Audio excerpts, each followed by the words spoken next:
Am I close enough? Oh, you're never close enough, Ryan. How are you, buddy? It's like we're almost nose to nose. We're almost internet touching. Yeah. I'm gonna put my nose on the screen. You do that, and while you do that, I'm gonna tell everybody that We're nose to nose right now. we're nose to nose, and you know what else we are? We're here at another episode of the Geek Dad Report, and today we have sharks and dragons and spider that are also men, and Iron Man and Captain Americas, Men. and Sharknados, and Waldos, and Harry Potter. We have all that and much, much more. It's Stallone men. Another super sexy episode of the Geek Dad Report. Oh, yeah. Let's go nose to nose again. All right, nose to nose. And while me and Ryan are nose to nose, we have an incredible new sponsor we'd like to bring you. So while we internet touch each other, we're going to have a word from our sponsor. We'll see you guys in a minute. Hello, everybody. Life is hard, and sometimes it deals you a shitty hand. You know, and you want to make sure that when you die, you leave your family something, especially in this wonderful land of Westeros. So we here at Winter is Coming, the number one life insurance policy company of Westeros, want to let you know that we are offering unbelievable life insurance discounts this month only at Winter is Coming. Yes, and with the new Everlong life insurance policy, if you find out that, if you live in the north and there's going to be some White Walkers coming and, you got wildlings at your doorsteps or, just a bunch of shithead, nice watch guys are just, killing the commander and, doing a whole bunch of mad stuff. Allegedly killing their commander. Allegedly killing, it's a good thing Jon Snow was actually one of the first people to get the Everlong life insurance policy. Funny enough, he bought the resurrection policy. He will be coming back very soon, guaranteed. Yes. And I think he wasn't even paying that much more extra for the resurrection policy. No, so. He wasn't. And then you mentioned it, Ryan. Thank you for mentioning the North and all the dangers in the North, because we right now at Winter is Coming have a amazing policy just for people of the North. It's called "You're from the North, You're Fucked" policy. Yes. Yeah. Because the next winter is going to last years, people. Not just it's not a couple of months. A lifetime. You get to build a snowman and then you watch it melt in a couple of weeks. No, you build a snowman right now. That fucking snowman is gonna have a beard and be walking around, as a fully animated thing in 3 years, because winter is as a fully animated death snowman who may possibly take your firstborn and rape all your poor women. So protect yourself with Winter is Coming life insurance policies. Also, we do carry policies for people in the South. They're Yes. You don't have to worry about White Walkers, but occasionally a king might come and decapitate you. So in case you were worried about being decapitated, we also have our asshole prince policy, where if you're decapitated by a prince or a king, your family receives double the settlement. So anyway, what we're here to say is that Winter is Coming has policies for everybody. And all you got to do is click on our website, www.georgerrmartinizasonofabitch.com, and you can find all our wonderful policies. Yes. And find the one that suits your needs. Yes, and this will help pay for our show. So please go sign up and get those life insurance policies, because everyone knows that you're gonna die before you turn 40 in Westeros. So there's just a lot of people that are just on death right there. They're about to die. Yeah. So everybody is eligible for one of our policies, except Joffrey. That guy's a dick. Yeah, he was that.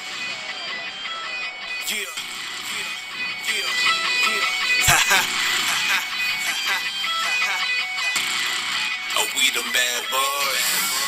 Sip the game. Yeah. C's. It's Sam. For the aces. Let's go. All right. Woo-hoo. What's up, Ryan? Not much. Been a busy ass week, my friend. That it has. Well, you know what? Your troubles are over, because you have once again entered another Geek Dad Report. Episode 48, people. That's this We're many? that much What's closer that to mean? 5-0. It's almost close to 5-0. This is a big episode for me and Ryan. This is our 1-year anniversary, everybody. You've all been with us for an entire year. Which is amazing in retrospect. Yeah. If you guys want to do something fun, go back and watch episode number 1 on one of the WPR shows, and you will be like, wow, you guys are so much better now. Yeah, well, that show is only 12 minutes long, so I mean, we do that just in our intro now. So yeah, that's that was only like 12 minutes long. Holy shit balls. Oh well, whatever. Well, like we said, welcome to another episode of the Geek Dad Report, the one show dedicated, formulated, specially created, talking about shit like Game of Thrones and, I don't know, Spider-Man and all kinds of awesome stuff, and keeping you guys in the know, all while keeping your valuable time just that valuable. Welcome once again. I'm Brian, and that's Ryan, and we are here to make sure that you motherfuckers have a lot of fun on a Thursday night. Probably Friday morning when you're watching this, because I doubt any of you stay up. Or Saturday afternoon in the bathroom. Saturday afternoon, like Ryan said. Or any time at that, for that matter. That's the beauty of the internet. Yeah. We'd also like to thank our brand new sponsor, Winter is Coming Life Insurance. We had a cool sponsor last week with Falling Skies, Metropolis' #1 real estate company. Well, apparently something weird happened over there, and they're no longer selling homes, so we lost our sponsorship. Thanks for nothing. Their phone went dead, and like their email server is bouncing everything now. So I don't know if something blew up over there or what, but we just decided that maybe this wasn't the best relationship for us. So. Yeah, we were in the middle of a Skype business call, and all of a sudden it went staticky, and there was some weird monster outside the window, and then this weird computer virus took over. It was just dude in a red cape and black tights. I don't know. It was really strange. So we decided that sponsorship was not for us. But we're feeling really good about this new Winter is Coming. Yeah, life insurance they're policy. a really good group of guys. Apparently, they get a lot of volume. Yeah, they do a lot of volume in life and death policies. So. Yeah. Well, funny enough, we actually are going to be talking a lot about Game of Thrones later, so it's going to be fun. Oh, we are. That's amazing. We got some cool. That shit is to talk not about a coincidence at all. It is not. In fact, we have a lot of stuff to talk about. So before we dive into the news, let's just dive into the show here. Geek Dad moment of the week, Ryan. Did you have a Geek Dad moment of the week? I had my Geek Dad moment. Probably my top 3 moments of the year is my wife and daughter. Every single beginning of March, they go to the Disney on Ice thing for my daughter's birthday, and my son's really excited because that's the day that we get to do whatever the hell we want as 2 boys in the house. So they go and do their Disney on Ice thing. My son and I, we order a pizza. We have it delivered. And he wants to play Risk. So we get out the whole Risk board and we put it out on the table and we play that. Nice. And this year we got to add, we had Star Wars on in the background. Oh, which episode? I let him pick whatever one he wanted as long as it was 4, 5, and 6. And he went with episode 6, Return of the Jedi. Kids love the Ewoks, man. Yeah, that was when they get to Endor and stuff like that is when he was less focused on playing Risk and more just just kind of looking up at the TV and watching it and all right, we'll take a break.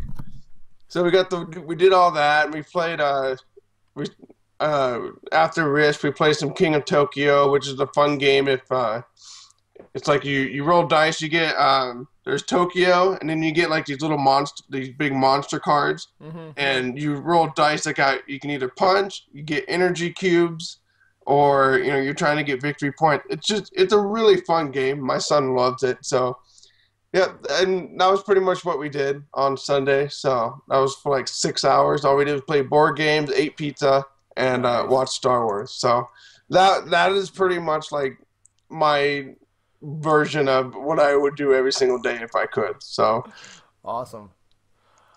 Very fun. That sounds cool. Top that.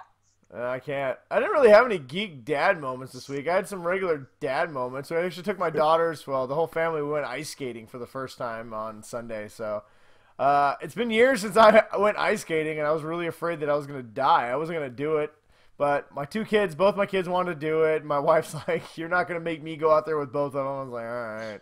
I'm old, man. I'm getting brittle. I'm afraid, like, if I take a spill on the ice, it's a broken femur. You know, it's your bad knees are just gonna like. yeah. I mean, I literally had visions of my entire body just crumpling into a small ball of broken bones and flesh.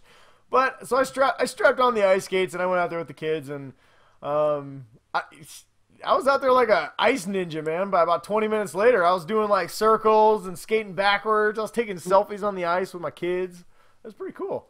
But no, we went out there and you know, they Addison did a good job. She learned pretty quick. Charlie, my youngest, is crazy. She gets out there and she's just mad that she can't. Charlie goes crazy. That's Dude, a big surprise. Dude, she's getting mad because she can't speed skate. She's getting out there and she's like, she can't go very fast, and she's just getting angrier by the minute because she can't outrun everybody on the ice skates. I'm like, oh my god, that kid's gonna be trouble. But no, we had a good time. It was a lot of fun. It was some old-fashioned family fun. So yeah, it was a good time. They want us to take them back, and I think it's gonna become maybe a family tradition, and we might go out every once a month or something and go ice skating. But it was fun. It was pretty cool.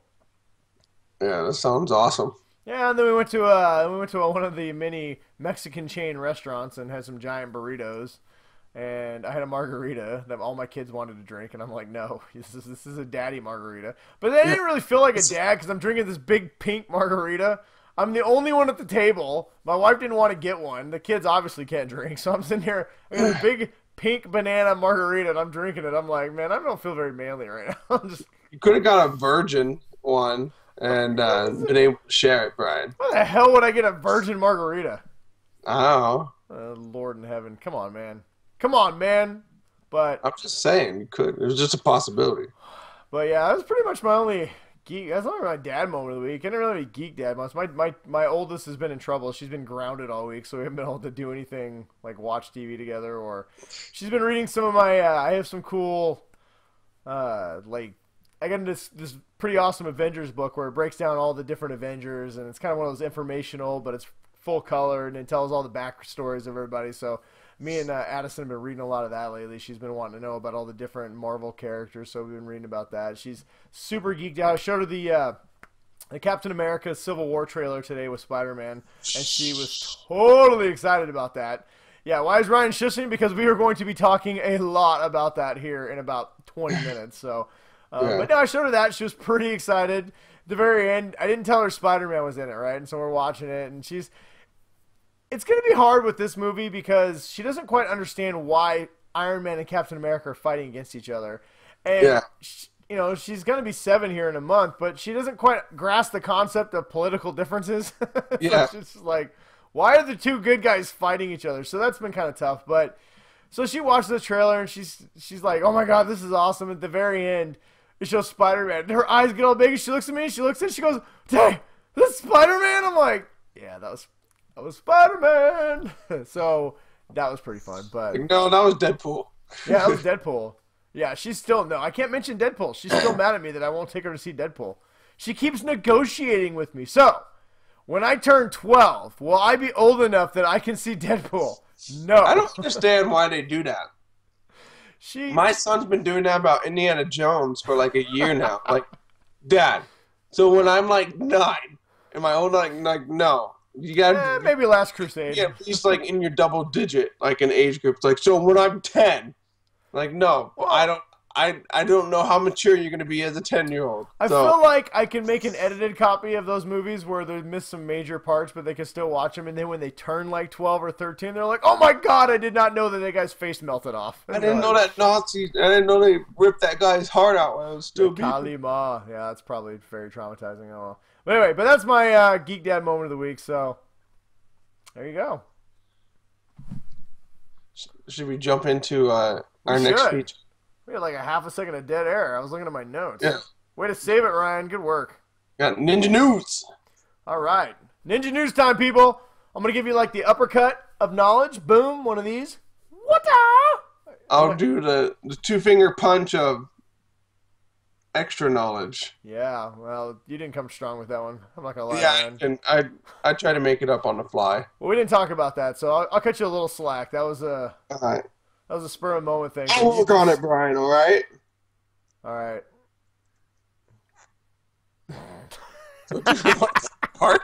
I'm waiting for you to get started on it. All right, so uppercut of knowledge, here it comes. The judo chop of truth. Pata! Ryan does his 2-finger punch of extra knowledge, so we got that going for us. All right, as always, people, Ninja News starts with You're like this. the shocker. You're throwing the shocker out there? Oh my God, iTunes listeners, Ryan is taking this show dirty. we do not give Star Wars news shocker, Ryan, dirty birdie. If you could, you'd totally give Star Wars a shocker, Brian. Anyhow, we won't talk about that. We'll save that for a special show, for our drunk show that we will do. Maybe episode 50 will be our drunk show. All right, so J.J. Abrams recently was being interviewed by Film, I'm guessing magazine or .com. I'm not really sure. I've never heard of them, but he was being interviewed by them. They're big enough to get an interview with J.J. Abrams, something we cannot do. So I guess I have to show them a little respect. Yet. We can't do yet. Right. Well, we haven't actually asked, to be fair. Maybe if we asked him, we could do it. Yeah. But Tweet.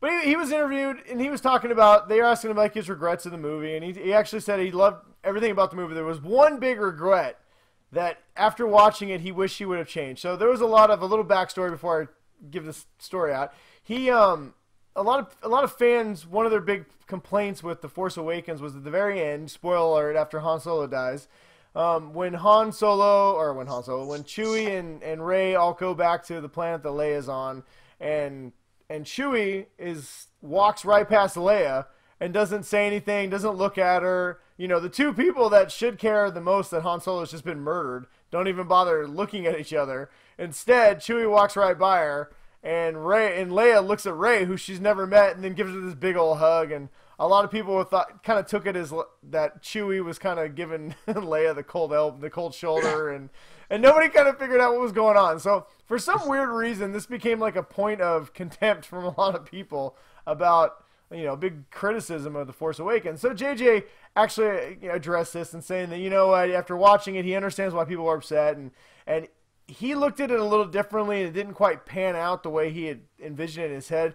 The way he looked at it was that Chewie was so concerned over Finn that he was watching over Finn as they walked by. He was making sure that Finn, who was, you know, if you haven't seen the movie, was gravely injured, and making sure that he got medical treatment, and that Leia and Rey had such a strong connection in the Force that they had felt each other and that they had experienced Han's death together, that they had this moment in the Force. And that's what his vision was. And it wasn't that, you know, Leia and Chewie were like, fuck you, no, fuck you, and then walked by. Yeah, but the thing is with people is that if you don't blatantly make that obvious, yeah, then they're just going to be like, bleh, bleh. I'll be honest, the 3 times I saw it, I didn't even notice it until somebody pointed it out, and the 3rd time I specifically watched for that scene, and yeah, you kind of notice it a little bit, but it's one of those things that I get what JJ was saying, because you could see Chewie was concerned over Finn, and you could see this immediate connection between Leia and Rey, even though they didn't know each other, even though, you know,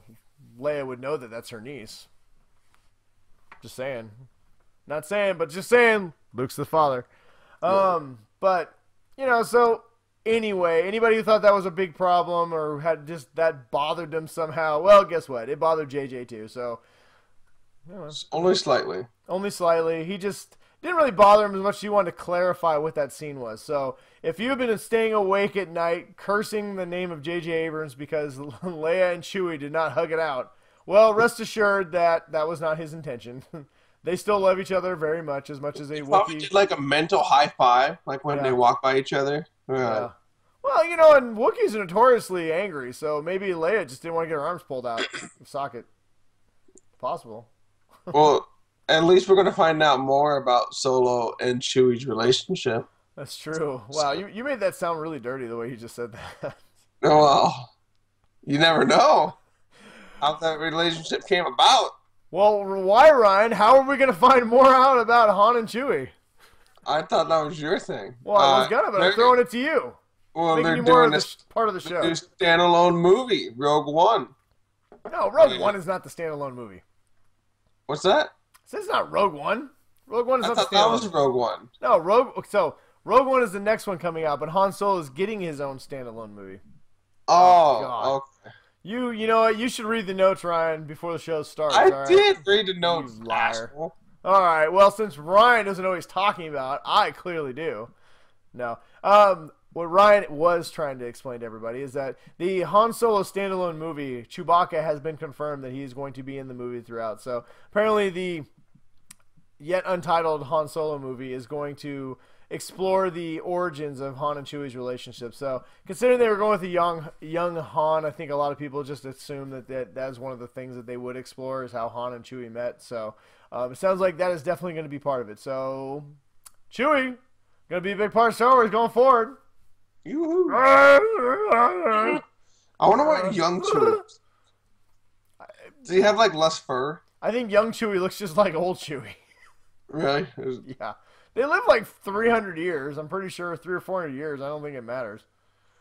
I don't even know what a young Wookiee is.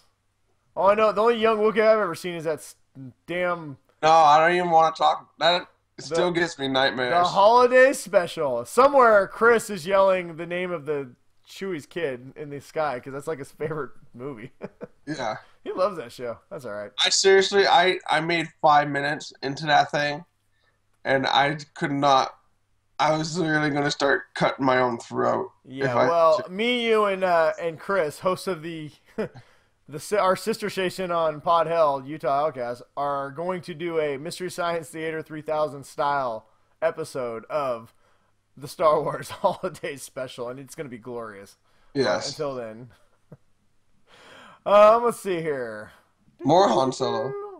More Han Solo. Han Solo is also, besides getting his own movies, going to also be getting his own comic book series, everybody. Yep. Marvel is going to make a buttload of cash on Star Wars properties, and this is just another, I don't know, case of that. Yeah. If you want to see the cover and some of the first pages, it's up on our site, watchplayread.com. And you can get a look at what there's no text boxes or anything like that, just the straight pages. But we got the first 5 pages, I think, up on our Watch Play Read site. So yeah, I don't know what the release date on it. My guess is probably May or June, but it takes place. It's going to be June. It's going to be a 5-issue miniseries that takes place between episode 4 and 5. So explores Han Solo and his smuggler days, basically between while he's freelancing with the rebellion, but also still doing some shady stuff behind the scenes. So, but it looks cool. Clearly, which is kind of funny that Disney and Star Wars is all about Han Solo right now, considering they just killed him. Yeah. It literally seems like everything coming out is Han Solo, Han Solo, Han Solo. Oh yeah, by the way, everybody, he also died in episode 7. I kind of wonder why, like, all of a sudden, like, cause they've been kind of doing people in phases. Like, they had all the Darth Vader one. Yeah. Then they had the Shattered Empire. Princess Leia. Yeah, and then Princess Leia. Now they have the new Lando Cardassian one. Yeah, that's a really good comic. You'll have to read that. We'll do a review on it, but... Yeah, but no, yeah, so I don't know. My guess is that everybody watched The Force Awakens and just remembered why they loved Han Solo, and now they're like, shit. Yeah. Everybody loves Han Solo, and we fucking killed him. He's dead. They're like, well, good thing for us, we own all the property, and we're just going to keep bringing him back even though he's dead. So, hey. If you didn't know Han Solo's dead, well, hey, why didn't you go see Star Wars Episode 7? We blame you. This is on you. You can't be mad at us. We're sorry. Yeah. Made $1 billion, people, in America. They should be watching our show. Yeah, it made $1 billion in America. So, yeah, that means everybody saw it. Let's see. Last little bit of Star Wars news we got for everybody is, so Disneyland is officially going to be breaking ground on their Did I say Disneyland? Yeah, Disneyland is going to be officially breaking ground on their much anticipated Star Wars land in April. So we all knew that was coming. We just didn't know the date. So it looks like it's going to be the 1st of April. So fingers crossed, it'll be ready by September, October when I go there next year. Yeah. Or at least have like something ready. Yeah. You know, Ryan, you should probably start hitting up our Disney reps and see if we can get a all access pass and go. Well, I'm sure they would just give it right to us. So Well, you know, maybe in a year we'll be really huge, and then we can have somebody like follow us around the camera, and we can ride rides. yeah, Put I on would YouTube. totally do that. Yeah. All right, so that's all Star Wars news we got. We have some other really big news that we were going to talk about, but we're going to wait till the end to talk about. I'll give you a hint. It has to do with Captain America, Yes. Iron Man, and Spider-Man. That's going to kind of mess up my flow that I put our news in. So just pretend that we'd already talked about those things. So the Captain America trailer and Batman v Superman trailer officially got clocked in at their running times. Would you like to guess not how the long they trailers. are, Ryan? Not the trailers, but the movies, Did I say right? trailers? All right. The Captain America Civil War and Batman v Superman Dawn of Justice trailers are awesome. And their movies are going to be officially really fucking long. Yes. How long? You might want to pee before you go into the movie long. Or at least bring an empty bottle into the theater and hide it in your trousers, because Batman v Superman is going to clock in at a whopping 151 minutes. And Captain For those America... who don't know, 60 minutes in an hour, Yeah. 120 minutes in 2 hours. So it's gonna 151 be minutes roughly means 2.5 6 hours long, people. It's Yeah. really long. Yeah, that's what is that? 2 hours and 31 minutes? Yeah, 2.5 hours. 2.5 hours. And Captain America Civil War is not far behind it at a whopping 146 minutes long. That is So the it might longest be 2.5 Marvel movie ever. It's good. Yeah, I'm definitely gonna have to go to the bathroom before I see the movies. I highly recommend you do not get the jumbo cup of cola and suck it all down immediately. We'll find out about this Batman v Superman in 2 weeks. Dude, I've never been more excited. So, little behind the scenes for everybody, a little look behind the curtain. So, when we get to go to these press screeners, which me and Ryan, did you get your ticket punch? Because I'm going March 22nd. I'm waiting for my confirmation. Well, we are going to be going on a Tuesday, so we won't see it much before everybody else. But the nice thing about going to our press screeners, they almost never have trailers. So I kind of feel bad for everybody who's got to go see this movie, watch 20, 30 minutes of trailers, and then watch a 2.5-hour movie. Yeah, because at the screening they just Yeah, they just dive right in. sit down and start, and it's just like WB. It breaks right in. No fucking around.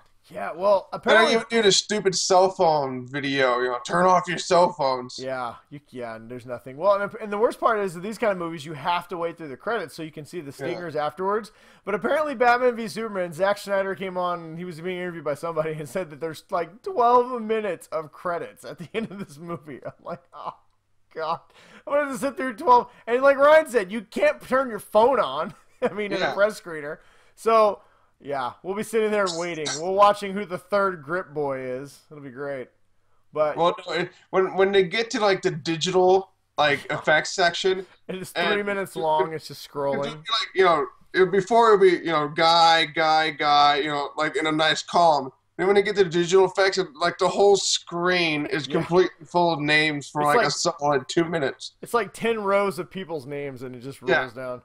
Yeah. But I am, all joking aside, I'm not sad these are long, because both these movies look like they need to be long movies, and I'm okay with that. And I'm very okay with the rumored 3-hour director's cut of Batman v Superman that's coming out. So I'm alright with that. But speaking of that, the rated R version, a lot of people lost their shit. I think we did a rant about it a couple weeks ago, that it was going to be rated, that Batman v Superman Dawn of Justice was going to have a rated R cut. A lot of people thought it was going to be ruined because of it. So Ben Affleck recently came out and said that, hey guys, don't worry, that we didn't all of a sudden take this movie and turn it into just this gore fest. Basically, it's rated R for just, it's much more intense. So apparently the ratings board doesn't always just rate blood and violence. They rate the intensity of a movie, and that's how they do it. If it's a super intense movie that also has, violence, they'll give it an R, versus a movie that has violence, but it's not, your blood's not pumping through your veins the entire thing on the edge of your seat and sweating through the whole thing. So apparently this is just going to be Batman, Dawn of Justice, Batman v Superman, Dawn of Justice, the rated R cut. It's just going to be a much more intense version of the theatrical release. So it's kind of what we were talking about a couple weeks ago when we talked about it. I don't think it's going to be a drastically different movie. I just think it's going to be much more in line with the Frank Miller Dark Knight Returns story that it's based on. Kind of what I'm thinking too. So I'm pretty excited about that. But everyone needs to just relax. I think it's going to be a fun. I think it's going to be a fun director's cut that a lot of us are. Once we watch it, we're going to be like, that's pretty good. Yeah. So one of the characters that apparently didn't make it in the theatrical cut, but had been long rumored, was Barbara Gordon, aka Batgirl. Apparently, she is going to be in the movie, but not as Batgirl, but just Barbara Gordon. She's going to be played by Jenny Malone. Her character was apparently cut entirely for the theatrical release, but she will show back up in the director's cut. So yet another thing to look forward to when we watch the director's cut. I wonder, like, how much of her was actually in it, though. You know, I can't imagine a lot. If they cut her completely, she probably had a few scenes. It sounds like we had heard that Nightwing was in this movie and Batgirl, and, you know, my guess is a lot of these characters will be set up for the standalone Batman movie in the future, so that would be my guess. But, you know, honestly, I don't know. That's just a speculation. It is possible. We did have Commissioner Gordon has been cast, and anybody who knows, Barbara Gordon is Commissioner Gordon's daughter. So it is also possible that they were just trying to introduce Commissioner Gordon a little bit earlier, maybe. Introducing that family, and so they introduced the daughter first before Justice League. So it's possible that she's not even has any relation to Batgirl. Maybe she becomes Batgirl later on in this universe, but they just introduced her character because her father's going to be in Justice League. So, but like I said, Commissioner Gordon has actually been cast, since we're on the topic. J.K. Simmons, most notably known to play J.J. Jonah Jameson. Yeah. J's. He did a great job. Oh yeah, it's Spider-Man. A lot of Spider-Man fans are angry because they were petitioning to try and get him back to play the same character in the new Spider-Man movie. But considering he's been cast as Commissioner Gordon, a lot of people assume that he will not be going back to the Marvel universe. So, but I think it's a great cast for Commissioner Gordon. He looks like Commissioner Gordon too. Yeah, I mean, I really liked. Shoot, why can't I think of his name from the recent Batman movie? Oh, Gary Oldman. Yeah, Gary. I liked him as Commissioner Gordon. He was pretty good. You know. Yeah, no, he was a really good guy. So, funny story. Speaking of the old Batman, so apparently Zack Snyder also tried to cast Christian Bale in the new Batman movie as just some random role, just to mess with people who were all angry that he wasn't the new Batman. You know, that would be so awesome if you just had him, like, you know, he's like selling hot dogs at like a hot dog stand or something. Apparently it wasn't any kind of like mess with to be malicious. It was more of like he thought the idea would be cool if all of a sudden across the internet people started hearing that Christian Bale was cast in the new Batman movie, and everybody just started speculating crazily. And they were gonna have him be like, yeah, like you said, like hot dog vendor number 2 or something. And he's just in the movie. You know, he plays some cop or something, but apparently Christian Bale was on board with it, but he had some scheduling issues, so he couldn't commit. But oh, that would have been so good. It's so great. I would have loved that. But yeah, so I mean, J.K. Simmons is a good actor, and it will be hard to not see him as J. Jonah Jameson. So I'm interested to see his take on Commissioner Gordon. But apparently, Commissioner Gordon's not going to appear until Justice League. So, which is kind of interesting that he's actually going to be in Justice League. So I don't know. Maybe that tells something about the movie. A lot of Gotham stuff going on. Could be. Well, I'll find out soon enough, though, because Batman v Superman is going to be in theaters, people, in 2 weeks. Yes. Oh, so left Metropolis. So excited for this. There'll be nothing left in Metropolis. Or as Gotham. Sky's Realty has shown. Dude, there's nothing left in the trailers. How is there going to be anything left in the movies? Yeah. I mean, we only saw, 9 minutes. There was 9 minutes of footage shown in all the trailers. And they destroyed the entire city in the trailers, so I don't know what's left. Yeah. Oh well. Either way, I'm looking very much forward to it because it looks awesome. Have I mentioned, Ryan, that I'm really excited for Batman v Superman?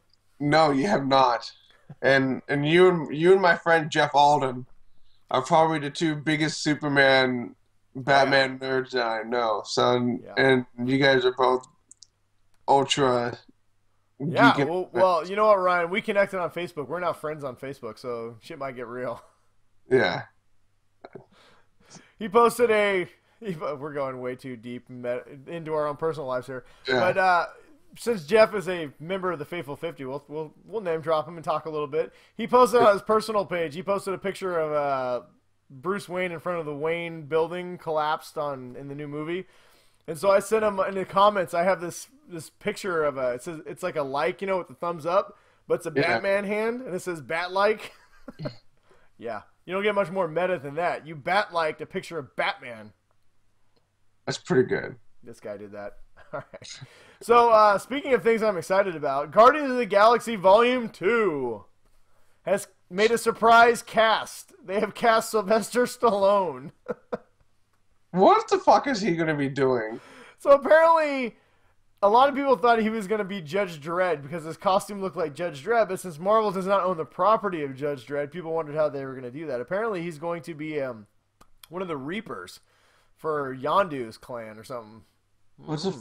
I know nothing about that. Or Reapers or Reavers, I don't know. You know Yondu. He was in the first movie. He had the mohawk that lit up and he was blue and had the little whistle. Oh, yeah.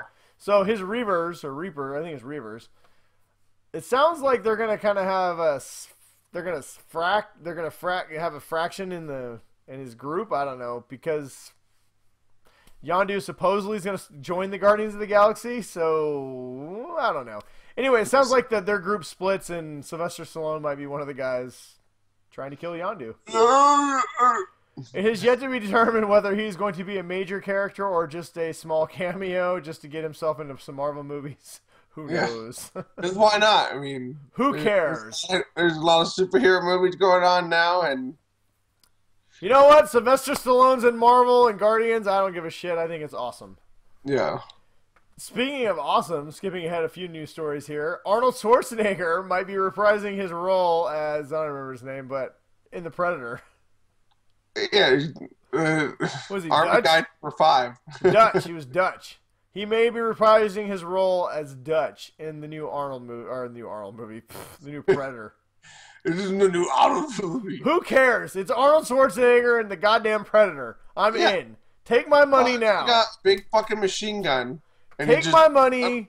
Just give it to me. And just stand there. Shane Black, if you're watching our show, we want Arnold in Predator. I don't care how much money it takes. Just make it happen. Mm-hmm. I don't care how old he is. I don't care how decrepit he looks. I'm in. I'm sold. Yeah. I'm still just super psyched for Arnold to be doing King Conan. I knew you were going to say that. Yeah. That was a given. I'm with you there. I am very excited for the new King Conan. Let's see here. Well, something I'm not excited about. Sony apparently is going to be moving forward with a solo Venom movie.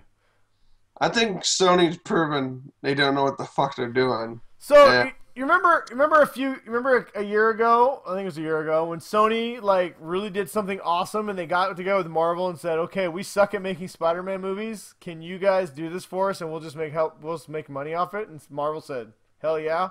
And we all rejoiced and said, "Sony, good job." Well, now I take that back because the Venom movie, not only are they going to go forward with the Venom movie, which at the end of the day isn't the worst idea, but they're going to do it. It's not going to have anything to do with Spider-Man. Well, nothing. If anybody knows anything about Venom, there is no way you can have a Venom movie without Spider-Man. The reason why Venom has powers like Spider-Man, he's got that big spider on his chest, is because he bonded with the Venom symbiote, bonded with Spider-Man, and that's how he got his powers and his identity. He bonded with his Peter Parker first, and then bonded with whoever they end up choosing. Which is why he hates Spider-Man. So, the only thing I would be excited about a Venom movie is if they could find a way to do it that made sense, sort of, without Spider-Man. If you did it rated R and you spun it into a Maximum Carnage movie, then I would be like, yeah, no Spider-Man, but hey, this is still pretty cool. But it's Sony, they won't do that. Congratulations, Sony. I do not have high hopes, honestly, for it. Yeah, so. I don't either, but we'll see. No release date. They just said that they're going to move forward with it. But so as we hear more, we'll let you guys know. Apparently, the Sony is also moving forward with their plans to merge the 22 Jump Street and Men in Black universes. I still haven't seen the last Men in Black. It was all right. Honestly, I like the 21 and 22 Jump Street movies much better than the last couple Men in Black movies, so I don't know. But I thought it was going to be done at 22 Jump Street when they did when they showed you what the next 30 movies are going to be. So like the 30 movie montage. I can see a scenario where this works where, Jonah Hill and Channing Tatum get reassigned to a new division and it happens to be Men in Black. It'd probably be pretty funny. I mean, it sounds better than the Venom standalone movie without Spider-Man, I'll tell you that. Yeah, I mean, at least like with 22 Jump Street, they were very self-aware Yeah. of what the movie was and what the jokes and everything like that. And so I don't know, who knows? Maybe it'll be good, but Yeah. um, I don't know. It's Sony. I only trust Marvel and Disney, and that's about it at this point. not WB. Well, I'm going to say yes because I have high hopes for their new Batman vs. Superman Dawn of Justice, which I'll see in 10 weeks. Is it too early to drop that me and Ryan are going to be having a Geek Dad Report real review on Batman v Superman? Guaranteed. Yeah, and Wednesday it's before the going to movie be comes out? Brian like screaming like a little girl the whole time. Yeah, that's actually 100% accurate. You know what's 100% accurate? Disney lost a shitload of money on the movie The Finest Hours. I don't even, where was that? The fact that you don't even know what it was proves why they lost a lot of money on The Finest Hours. It was the Chris Pine movie where he was like the first Coast Guard. It was like their first major rescue mission. And there was some boat that broke somewhere. I don't know. Yeah, whatever. I don't remember that movie at all. It looked sad and depressing, and nobody wanted to see it. Apparently, clearly. But yeah, why do you sad and depressing or watch a Pixar movie? Yeah, do not fret for Disney. They'll be okay. Besides the $2 billion they made on Star Wars, they are also releasing their, well, I guess not they are. Netflix is releasing their new Daredevil series here real soon, and it's going to be awesome. Yeah. And that one's coming in 2 weeks. Wow. Not even 2 weeks. A week from today, Ryan. Oh, really? Yeah. Midnight, a week from today.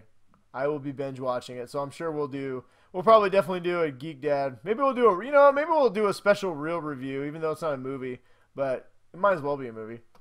Yeah. So me and Ryan will binge watch it, and we will weekend. So guarantee be talking a lot about Daredevil Season 2. But the reason why we're mentioning it tonight is that Netflix has released a bunch of new images for the show, and they should give you your first official look at the Punisher in his actual Punisher costume with the skull, and Daredevil in his new costume, and Elektra fully costumed up, and it looks freaking awesome. So head over to our Facebook page and check it out. Excited for the Defenders. Yes, very excited. All right, so we got a few little things here, and we're getting short on time. We want to talk a lot about the Captain America and another trailer. So I will blow through these next couple news. I'll keep my mouth shut. Go. Keep it shut. Amazon is bringing back the Tick. Hooah! Unfortunately, the original cast is not coming with it, so we'll see, but I don't give a crap. I will be watching it. Check it out. It'll be on Amazon when they do their pilot season. The first images of the Supergirl Flash crossover are making their way online. They're paying homage to a couple classic Superman Flash covers, and it looks pretty cool. The episode's called The World's Finest, and apparently the Flash has agreed to help Supergirl fight some supervillains if she helps him get back to his universe. So that is airing, I believe, March 23rd or 26th, but the second to last week of March. Check it out. We will be talking about it. Universe? No. You said you weren't going to talk, Ryan. No, so if you've been watching The Flash, he's been jumping different universes. So my guess is he runs too fast, somehow jumps universes again, and ends up in the Supergirl universe. But because it's DC and they have multiple universes, it all makes sense. All I know is please give me one episode of a quick Flash where he jumps into the universe where Ben Affleck is fighting Henry Cavill and goes, what the shit's going on? I'm out of here. And then jumps out of that universe. All I want. That's it. Kevin Smith, who's directing an episode soon, please let that be your episode you're directing. AMC, known mostly for The Walking Dead and Fear the Walking Dead, has renewed the other show that I really enjoy from there, Into the Badlands, for a second season. So it's going to be a 10-episode season. The inaugural season was only 6 episodes. So if you're an Into the Badlands fan, got something to look forward to. You got a second season coming. They are also been releasing. AMC has also been releasing some new posters for their upcoming Preacher series based on the DC Vertigo comic Preacher. The posters look cool. The series debuts in May. I haven't seen a trailer for it yet. That shows a lot of the footage, but I'm very excited for this one. So obviously, as more comes, me and Ryan will be talking about it as closer we get to May. Another thing we're excited about, Assassin's Creed, the upcoming Michael Fassbender movie, apparently has been greenlit for a sequel already. It hasn't even gotten done yet, so I don't know if that's a good sign or not. However, Fantastic Four was greenlit for a sequel before it released to theaters, and that did not happen. So take it for what it's worth. But Michael Fassbender apparently is on board to return for the sequel, so maybe we'll finally get a video game movie that is really good. Powerpuff Girls, a show that came out a long time ago, a lot of us grew up on, is making its comeback on Cartoon Network April 4th.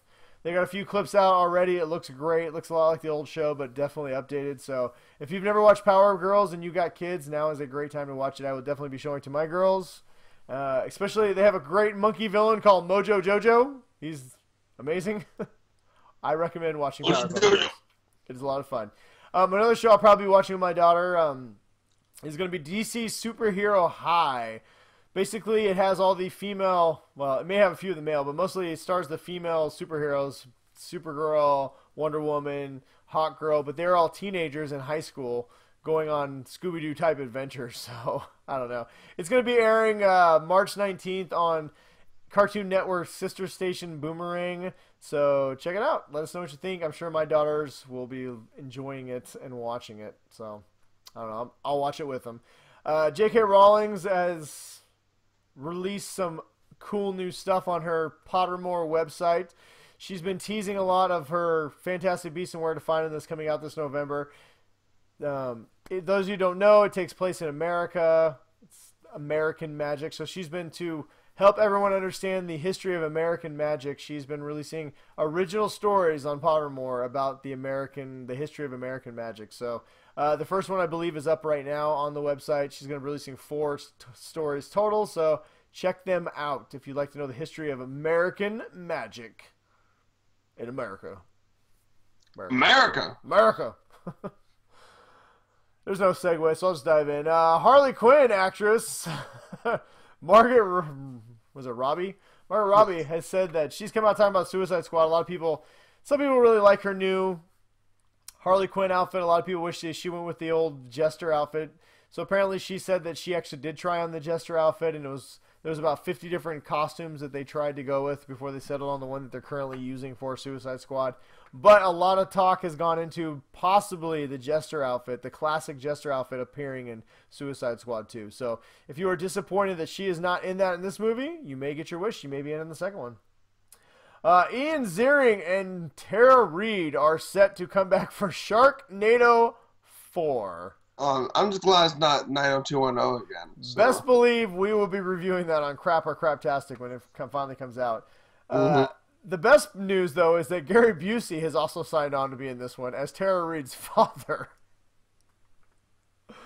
That's all I'm going to say about that. I'm pretty excited about that, not going to lie. Say Ian Ziering has revitalized his career thanks to Sharknado. Sharknado, they're so bad, but I just can't stop watching them. Seth Rogen is in talks to make a Where's Waldo movie. Just leave it at that. Moving on. Netflix. Last week we talked about David Ayer and Will Smith reuniting for a new movie about orc cops in Fairyland. Apparently the movie's going to be called Bright, and it was actually purchased by Netflix, so it's going to be coming to Netflix. Interesting. What's interesting, though, is the pedigree behind this movie. I'm very interested to see if Netflix is going to be making the jump to big screen, or if this is going to be aired solely on their streaming service. So it will be interesting to see. This does not seem like a normal movie that they would buy and put it on their. It doesn't seem like a Ridiculous 6. Yeah. This seems like a much more big budget type movie. So it'll be interesting to see if they do decide to become a big movie studio. Apple's next unveiling event has been announced to be March 21st. So it's going to be long rumored. They're going to be rolling out some new iPads. Me and Ryan are hoping that it'll be the new MacBooks they also roll out, but possibly iWatches and probably a new iPhone. Bunch of shit that has an Apple on it. Pretty sure. But March 21st. Mark your calendar.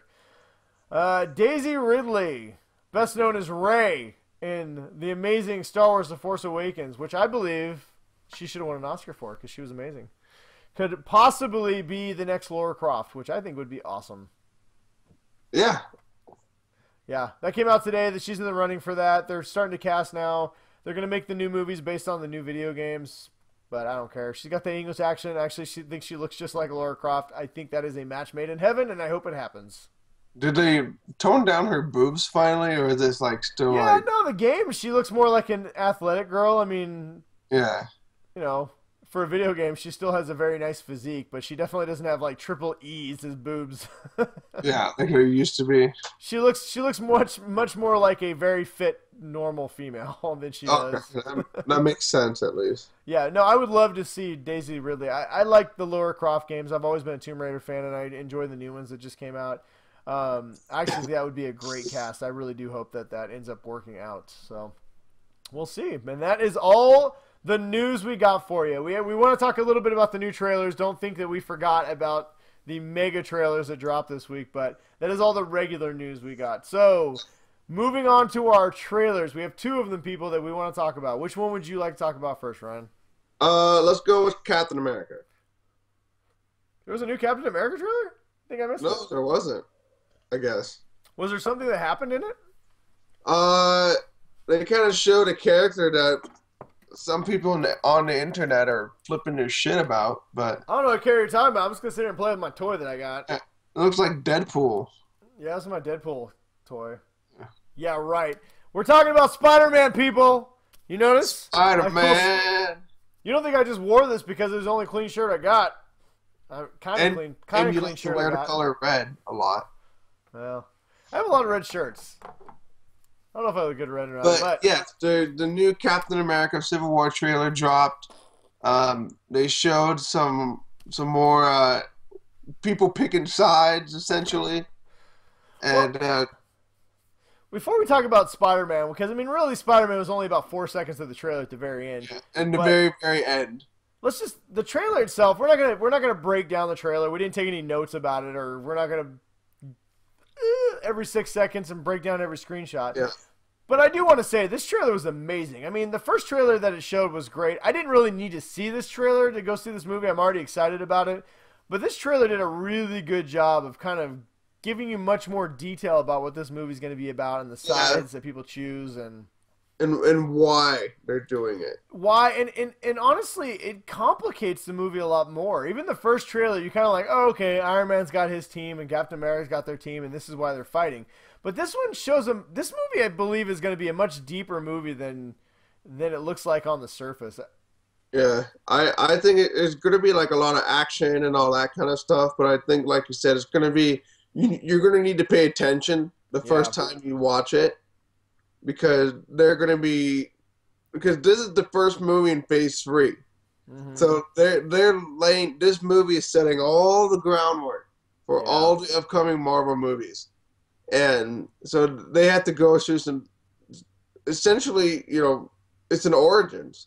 You have to lay the groundwork and start everything from the beginning.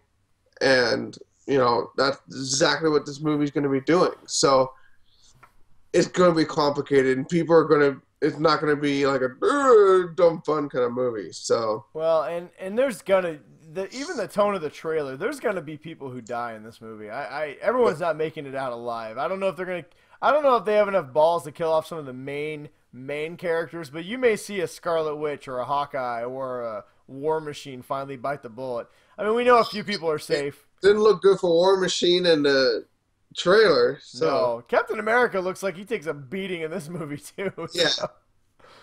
But no, I'm really excited. This trailer was from start to finish was just. I was excited for Civil War before, but after I watched this, I mean, I shut down mentally. I was just like, yeah, I'm in a nerd coma. My wife came down and said, "What are you doing?" Because I kept replaying it. Yeah, I probably watched it about 20 times already. If you do not know what we were talking about, go to our Facebook page and and watch it, or just Google "Oh my God" and it'll pop up because it is really that good of a trailer. This movie is going to be so epic. I don't even know what to say. Instead of talking about how epic we think it's going to be, was there a few moments besides the Spider-Man reveal that we'll talk about in a second that you really caught your attention, or something that made you go, oh? No? All right. Well, for me, I'll start. Black Panther. I'm sorry, I didn't hear you all the way. Oh, So I said, was there, besides the Spider-Man reveal, which we'll talk about in a second, was there anything that really made you go, oh my god, oh my god? the very beginning where they're showing um the cyborg arm, the Winter Soldier, Yeah. like where he's wearing the mask, and then they're doing like the like talking about the job and stuff like that, Mm-hmm. and I like turned on the closed captions just so I could pay attention more to like what they were saying, and then what they're showing on the scene, but. Oh, and then like the whole, like you said, Captain America looks like he gets the shit beat out of him because at one point he looks pretty roughed up and he's like, I can take some more. And so he like, like all right, well, you're gonna get some more. When So, Iron Man's like, I can stop, and he's like, Captain America's like, I can do this all day. He's all beat to shit. Yeah, dude, I love. You know what? He was one of my least favorite characters when he first. I mean, I've always liked Captain America, but as far as the MCU. I mean, his movie was enjoyable, but he was almost too good, too wholesome, But he has grown into one of my favorite characters. Just the Winter Soldier, he was so amazing. Age of Ultron, he was one of the best parts of Age of Ultron, and now in this movie, he looks like the guy you just root for no matter what. But no, a couple of oh my god moments in this for me were Black Panther, I think, looks amazing. Watching him run down the Winter Soldier. Yeah, that's all you see him though. You only see him like I paused when they showed like each side first. I paused it so I could be like, okay, so there's who's on, just making sure they haven't asked anybody or. I'm really excited about that. But the other thing that I'm really excited about is it seems like Iron Man, of course he's gonna be in this a lot. Ant-Man is gonna be in this movie a lot more than I originally assumed he's gonna be in. Yeah. He looks like one of the major characters in this movie. Yes, they did the arrow. I want to say something real quick. All the people who hated on Batman v Superman trailers because they gave away too much, I don't want to hear you say a word about this new trailer because this new trailer has given away so many epic scenes that it's just ridiculous. That being said, that scene... If they had waited and not shown the Ant-Man riding on the arrow... Or Spider-Man, I'd been totally okay. We all knew it was going to be in this movie, but yes, what Ryan's talking about is in the comic books and in the cartoons, and every time they ever get a chance, there's been the Ant-Man shrinks down, hops on Hawkeye's arrow, he shoots it, and then flies with it, and they showed it in the trailer, and he landed on Iron Man, he's running up, and it's going to be great. It's going to be so great. Anyway, so yeah, the trailer looks great, but obviously the part that completely melted the internet was something we all knew was coming at some point was the official reveal of Marvel's Spider-Man, and it was different. I wasn't disappointed. Spider-Man was saying, or he said something to. He said, "Hey guys, what's going on?" No, what Iron Man said, like when he was calling him. Oh yeah, he said, "Hey pajamas." He's like, "All right, I'm tired of this. Hey pajamas." Yeah. And then Spider-Man shows up, and, he looks like Spider-Man. His costume, I know his costumes received a lot of flack. It looks very different than everybody else's. I know we were talking about before we started recording. His suit was everyone's suits are kind of shiny and glossy, where Spider-Man was very kind of a flat finish. And it looks slightly more on the animated side than on the more aesthetic, which is kind of weird because everybody else's costume is very... what they're wearing, everything. It's not... Well, and he's also got a lot of grief for the white eyes, the Deadpool eyes. Personally, I don't really care. I am so excited to see Spider-Man, what Marvel's going to do with Spider-Man. I'm not going to judge the character based on 4 seconds of a trailer that I saw. Yeah, you can't do that. I mean, plus he stole Captain America's shield. So. I know. And it's just, you know what, honestly, it was for me... It was just surreal. We finally get to see... It was almost weird seeing Spider-Man with everybody else. It was like, he's not supposed to be here. This is so awesome. If maybe, like, for some reason, like, Wolverine, like, showed up. I mean, and they, like, didn't tell anybody about it. or Deadpool. You would literally... Like, people would, in the theater, just be, like, having fucking heart attacks. Yeah, nerdgasms right there on the scene. But, yeah, I mean, it was, honestly, as a fan, I just was excited to see Spider-Man with the rest of the Marvel Universe. I mean, he's always been one of my favorite Marvel characters, and I'm not alone in that. He's one of the most popular characters. I mean, I think he's Marvel's Batman, honestly, as far as moving comic books. But it was cool to finally just see him on screen with the rest of the heroes, and I'm really excited to see what Marvel's going to do with them. So, me and Ryan were talking a little bit before the show that James Gunn recently went to Facebook and was just gushing about Spider-Man. He's like, I've seen this movie. You guys don't even know I saw it. It doesn't have any special effects when I saw it, and it's amazing. It's the best one ever. And I mean, he was just going off about how great Tom Holland is as Spider-Man, that he's the best Spider-Man we've ever seen. And you know what? I cannot wait. I cannot bloody wait. I mean, those kind of fuckers that get to see the movies before everybody else. Yeah, but you know what? I don't think I'd want to see one of these movies with no special effects put in yet. Yeah, that's true. So, I mean, these things are so heavy special effects. I mean, they clearly have a vision and they can see it in their heads probably better than we could. But yeah, I don't care. I'm very excited. If this trailer did anything, it made me just. Not that I ever didn't believe in Marvel, but I think I put on Twitter today, between Batman and Superman and Captain America with Civil War, my excitement meter in my brain is completely exploded. I mean, it's gone. And you're still trying to go off of the Star Wars, that you just. Yeah. I mean, I've got Rogue One still coming. haven't calmed down yet from that. I've got Star Wars Episode 7 coming on Blu-ray April 1st. I can't wait. Mm-hmm. I mean, I'm just I got Superman. I'm trying to just calm down for Superman v Batman in a few weeks, and or Batman v Superman. It's good. Hey, people, don't ever complain and bitch. It is a great time to be a fan of all these things. There's no better time in the history of man to be a fan of this stuff. And be a fan of all the things. Don't be a fan of just one thing and be a dick about it. So yeah. If you want to know what we're talking about, me and Ryan have a fun little rant about don't be a dick about Batman vs Superman. Mm-hmm. And it was a very good one. But we want to know what you guys think. If you guys are excited as we are, hit us up on Facebook or hit us up on one of our numerous posts and let us know what you think about it. We are super excited, and you know what? If you are a little bugged, a little worried, a little bugged by Spider-Man's costume, don't be. I'm sure it's going to be great. Tell me one time Marvel made a costume that didn't look awesome. Yeah, I'm trying to. Nope. I've got some pretty good stuff. Exactly. So look at the fucking Black Panther. Yeah. Oh God, he looks amazing. Let me start on Black. Okay, we gotta move on because we'll just be. Yeah. So the other trailer that came out was the Game of Thrones season 6 red band, quote unquote red band trailer. Yeah, but it had no violence and no boobs. What was up with that? Yeah. So. Or I mean, I guess if you want a penis, you didn't have that either. So I don't know. But. They show a lot of shit that's going to be happening this season. There's, as the book purist that I am, elitist, I believe, is the more proper term. Well, there's still a lot of stuff that they haven't finished from the books. Arya's pretty much like they had just started to get touching in on what her stuff, like what she's going to be doing. With the what are they called? I can't remember. The faceless people, the assassins. Yeah, and let's see. So they're caught up with Sansa.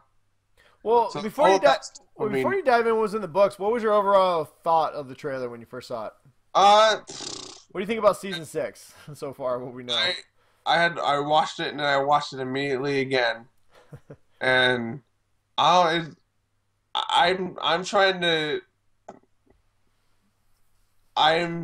seeing a lot of stuff that I don't understand because I haven't read it yet because it's just welcome to the club, Ryan. Because it's like, oh, there's new stuff. Like, wait, why is that happening? Like, I haven't read about that yet, but I mean, it's exciting because I get to see a whole bunch of stuff that I don't know about. Well, so. I very much got the impression of the trailer really made it feel like season 6 is starting to settle into the home stretch. Like they are finally starting to kind of, they're not there yet to the end, but they are finally in that last lap where they are really setting it up for the end. Yeah, Cersei is out for revenge with her mountain zombie. Oh my God! That part of the trailer when her cousin, her love buddy cousin, yeah, was like, move or there'll be violence. She's like, I choose violence, and then here comes the zombie. I mean, what are they thinking? This 8-foot tall, grunting, dead flesh smelling, horrible looking thing. He's not gonna. I mean, yeah, he'll kill a lot of people, but eventually that dude's gonna get taken down. I mean, No, he's not. He's not. He definitely could have killed all 8 of those people standing there. Yeah, that's true. But you know, I think the big reveal obviously is Jon Snow. I mean, they Well, show a lot of the corpse of Jon Snow. I mean, a lot of the corpse of Jon Snow. And there's a very ominous where people are, I forget his name, but the onion guy. They got the 3-finger guy. The onion thief. But, you know, I mean, there's an ominous thing where he's defending the dead body of Jon Snow, and it clearly shows ghosts there, like, don't touch the body. I mean, yeah. There's things amiss. So all you people in HBO to come in and sprinkle some dust on him, and yeah, there's all you HBO people. Yeah, we get it. He is dead, but he's coming back. It makes no sense if he doesn't. Not to mention the fact that apparently a few people took the trailer, ran it through computers, and then went frame by frame. And apparently one of the scenes where they show a giant battle, they froze it, and you can almost perfectly see Jon Snow in the back on his horse. Jon Snow. Well, a perfectly blurrily clear Jon Snow riding on his horse. We all know he's coming back. Can we just admit it? We all know he's coming back. Because if you look at story-wise, it makes no sense if he doesn't come back. The story does not make sense if Jon Snow is dead. Yeah, because then who do you have to like at the wall? Well, it's not even about who you like. Look at it from a story standpoint. So, for instance, we know for a fact that they are going back. They're doing flashbacks. In fact, in one of the in the trailer, you see a few guys wearing Targaryen armor. They're going to flash back apparently to the part where Ned goes up to the tower and gets his sister. You know, finds her dead or whatever. But that's where he gets her in the tower. Why would they show that if that wasn't really when he finds out? Oh, look, she's got a baby and it's Jon Snow. I mean, who cares about Jon Snow's lineage if he's dead? Nobody. Yeah.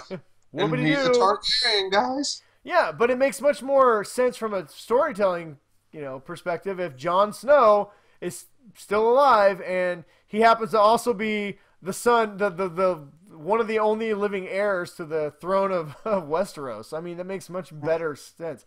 Plus, if you look at it from this perspective, Jon Snow, I was talking to a buddy today about this. So Jon Snow took his vow at the Lords of the Night's Watch and the Commander of the Watch. And even though he had an easy out when Stannis offered him his name to make him a Stark, and all he had to do was give up being part of the Night's Watch, Jon Snow still wouldn't do it for honor reasons. Now, Ned Stark loved the fact that Jon wanted to become one of the Watchers of the Wall, because once he did that, once he took the oath, if anybody ever found out that he was a Targaryen, they wouldn't kill him because it wouldn't matter. But as long as he was still alive, and if anybody found out he was a Targaryen, somebody would kill him. So and now he's got no loyalty because the fucker stabbed him. Exactly. In death, his oath to the fucking Night's Watch is now officially over, and he can get his army of wildlings like he was going to do originally in the book, and now he can go rain havoc on Sir Dickhole Bolton and take back... First kill the White Walkers, and then... Well, no. First he's going to take back the North, then he's going to kill the White Walkers. Oh, you think it's going to be in that order? Yeah. You got to establish the North. You can't be fighting on two fronts, man. Come on. Yeah, it's true. Napoleon learned that shit. Come on, dude. Fucking Waterloo. And I have no idea what's going to happen with Daenerys. She, had her dragons, and now she's like a slave going back to... Slave Town. Yeah, it looks terrible. Sansa, she's not getting raped by Dickhole Bolton, so that's good news for her. Tyrion looks like he's about to free the rest of the dragons, which may not end well for him. I don't know. There's just so much shit that they've done that they haven't done in the books yet, so I don't want to say anything. Well, needless to say, unless there's something else you want to talk about that we didn't just talk about. No, I mean, there's some stuff that ties in with what we already know from the books, and I just don't want to. Well, do you have any speculations that you want to talk about for a second that you see maybe from the trailer that maybe leads you down a path that we haven't talked about? I think we're gonna see a lot more White Walker doing fucking shit up this season. Yeah. And I think that if Jon Snow comes back, I think that's going to be his first priority because Killing the White Walkers. Well, that's always been his priority, honestly. All last season and even the season before, he's been trying to get people together to deal with the White Walkers. and I think we're going to get a lot more Targaryen stuff going on. So Flashbacks. I predict there's going to be a lot more flashbacks than people think, and I also predict that I feel like Bran, him coming back as Jedi Bran, is going to play a big role in the future. Oh yeah, we haven't talked Bran. I mean, yeah.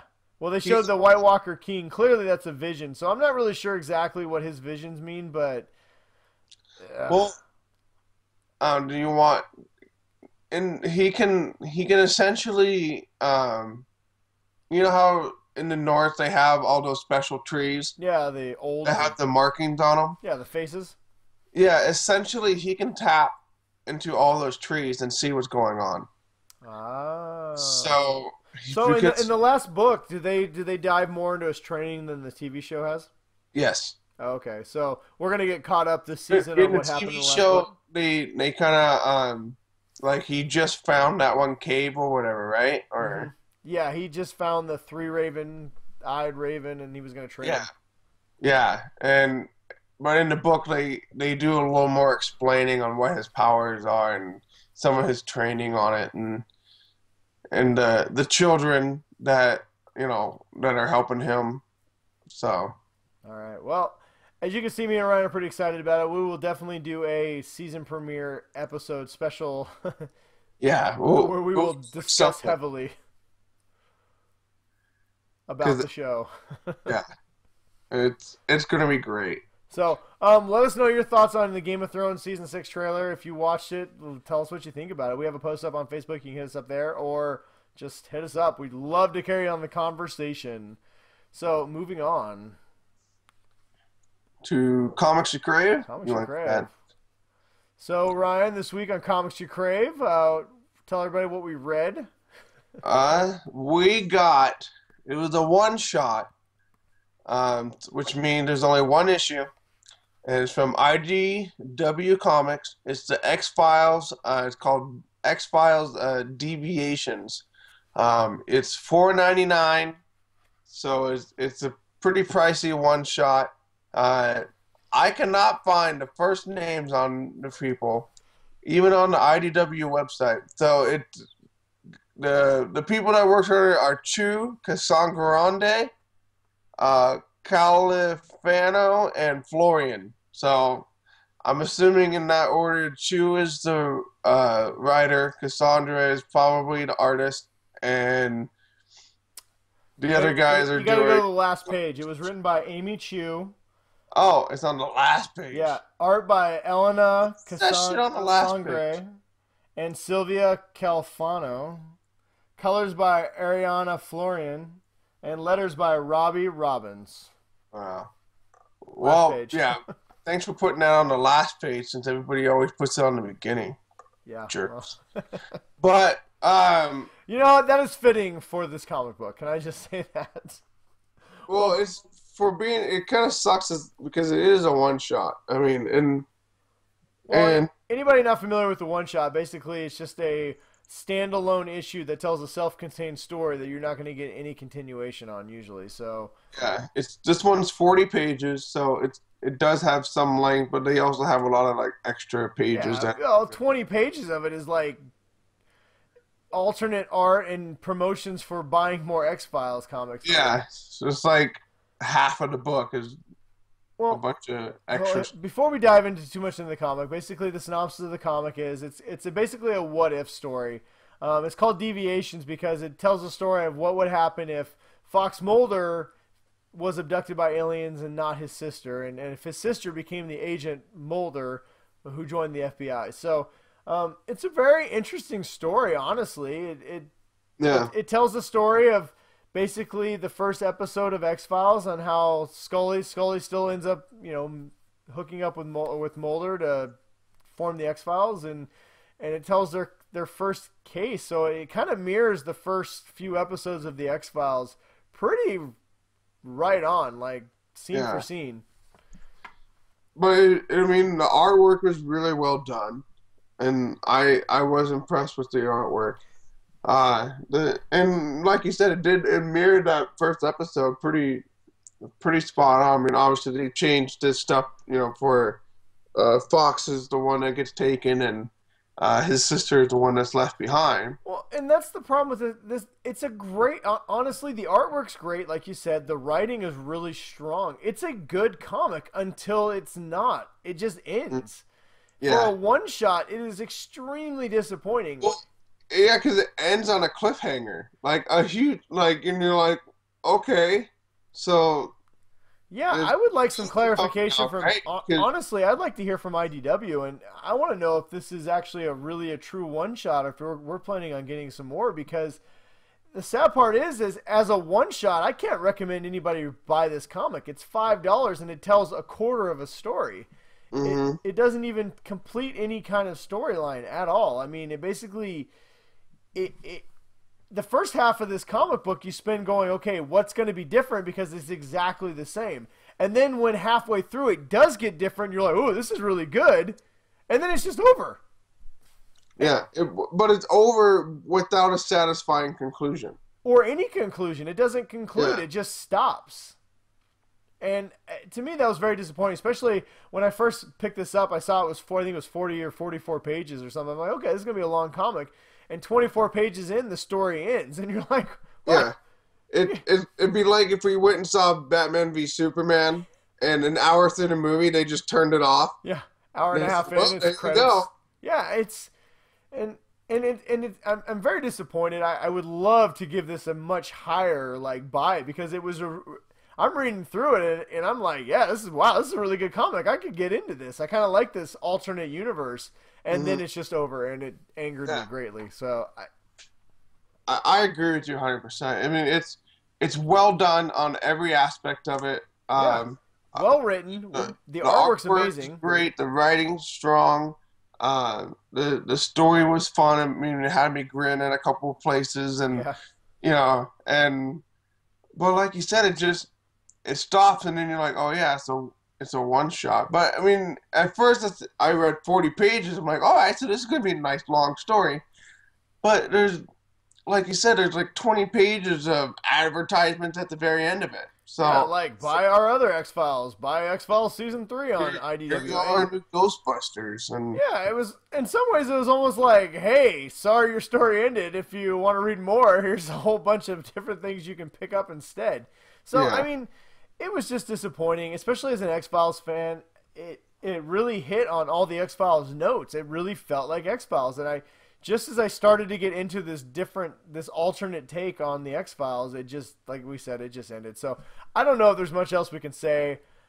It was extremely disappointing. It's one of the more disappointing comics I've read in a while, because it was so good and then it just ended. So hopefully, no foreseeable number 2 in sight. Yeah. So hopefully IDW releases something. If they do, we'll revisit it and maybe give a different review. But as of right now, I think we're both pretty much in agreement. We'll keep this one sweet and to the point, but we're going to have to say pass. It's not worth $5 to have a story, even a good, well-drawn story that's just not even remotely concluded.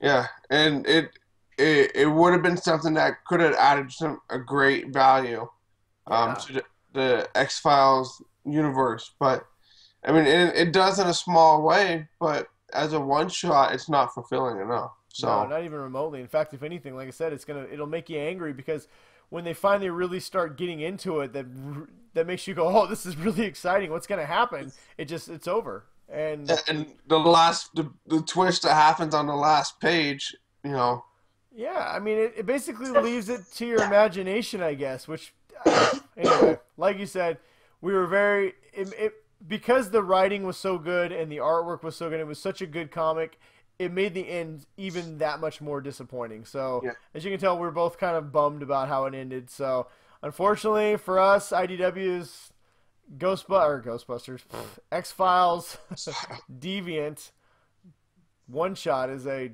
pass, man. Yeah, pass. Sorry. Thumbs down, sorry.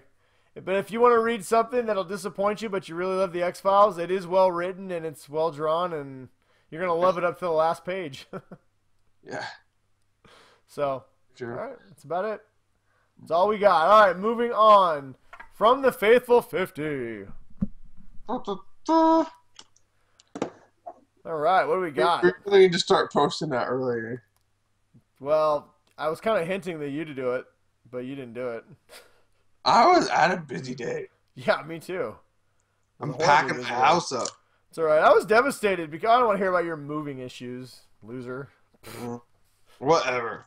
I was getting yelled at by my wife. She may or may not left us a question last week that she didn't like my answer to. Well, are you surprised? No, not really. I can't really be too mad at her. She's married to me, so that's a strong woman right there. Yeah. All right. I think we had some good questions, though, this week. We did have some good questions. First up is Brian, one of the Faithful 50 loyal hashtaggers. He wants to know, Brian for Watching wants to know, which Spider-Man movie is our favorite and least favorite? And do we think the new one, well, the next Spider-Man movie would be better with Marvel involved? I'm going to answer the last part. Yes, hell yes. Yeah, that's a given. It's Infinitely better. But favorite, I don't know, my favorite, unless you want to go first. I think my favorite is Tobey Maguire, the second one with Dr. Octopus. Yeah, that's my favorite as well. I think that's universally kind of known as the best Spider-Man movie. Yeah, when that one came out, that kind of blew people away. Yeah, it's great. It really set the stage for, I think, comic book movies in general. I mean, if you look at how Marvel's doing their movies right now, you can kind of see a little bit of that from Spider-Man 2. So well, it brought a grandness that was also amazing storytelling. Mm-hmm. Not only was it a huge spectacle, it had deep characters that you cared about and connected with, even the villains. So, in fact, honestly, I can say that Doc Octopus is still a better villain than just about anything Marvel has put out. Yeah, it's true. That's one thing that Marvel has not yet been able to do, and honestly, it's not really surprising. One of the things that made Spider-Man so good was his villains were always so relatable to an extent. I mean, you cared about them too, and Spider-Man 2 still stands as, it doesn't hold up as well. I watched it the other day and it didn't hold up as well, but like you said, it did set the stage for a lot of things that we get to see now. So, least favorite, I'm going to say Spider-Man 3.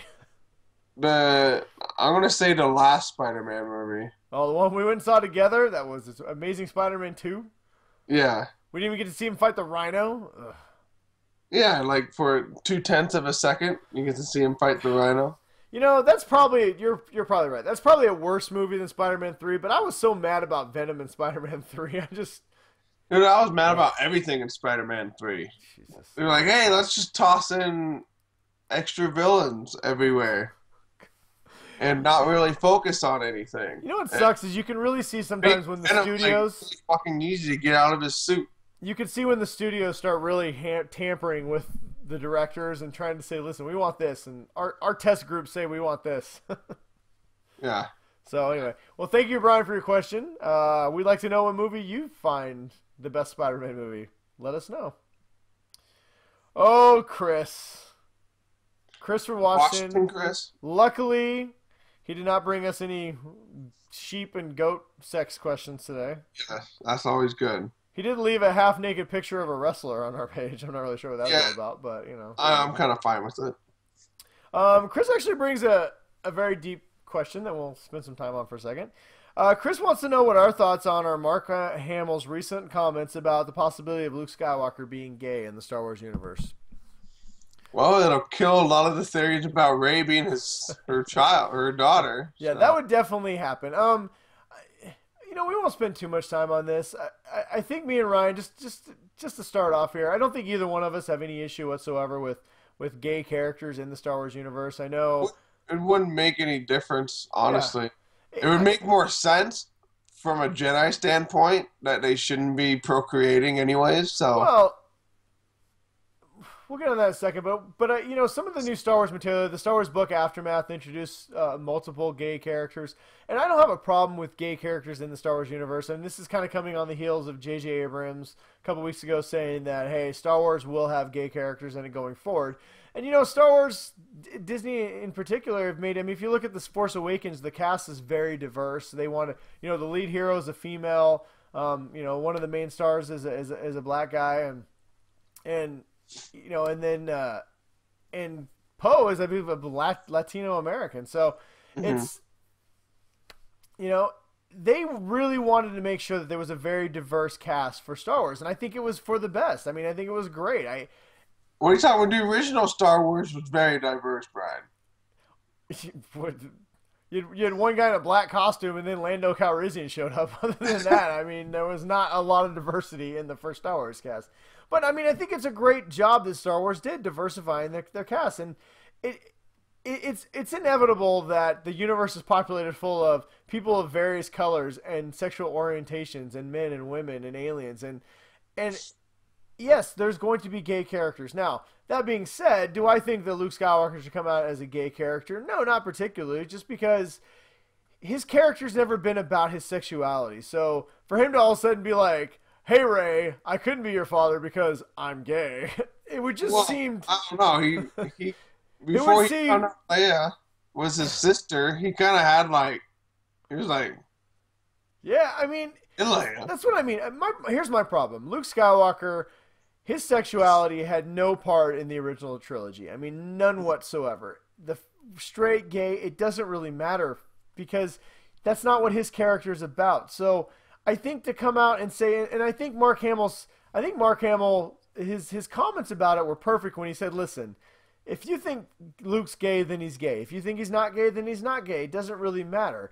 And I think that's the right way to say it because it doesn't really matter because his sexuality doesn't really matter. If you're a gay person and you look up to Luke Skywalker like he's one of your own and you want to pretend that you want to say, that could be me, then cool. I mean, if you want to think that Luke's gay, then think he's gay.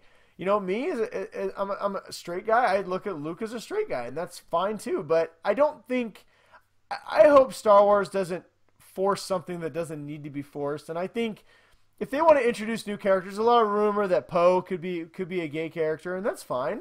He's a character that if they want to make him gay, did like that jacket. So yeah, I mean, if he wants to come out as a gay character, then I don't have a problem with it.